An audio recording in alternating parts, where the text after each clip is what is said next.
நுவரெலியா மாவட்டத்தின் கொத்மலை ஹந்துனுவெவ மத்திய கல்லூரி மற்றும் கொத்மலை டெல்டா கெமுனு வித்தியாலயம் ஆகியவற்றில் புனரமைக்கப்பட்ட கட்டடங்கள் மாணவர்களின் பயன்பாட்டுக்காக இன்று கையளிக்கப்பட்டன.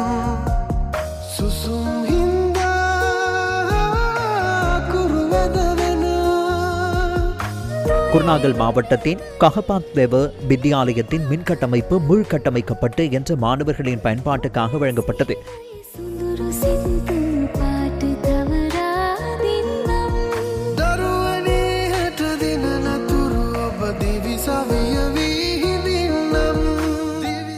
குருநாகல் வேவுடு ராயல் மத்திய கல்லூரி மற்றும் கண்டி உணுவின் இகக்கெட்டிய ஆரம்ப பாடசாலை ஆகியவற்றின் புனரமைக்கப்பட்ட கட்டடங்கள் மாணவர்களிடம் இன்று பிற்பகல் கையளிக்கப்பட்டன.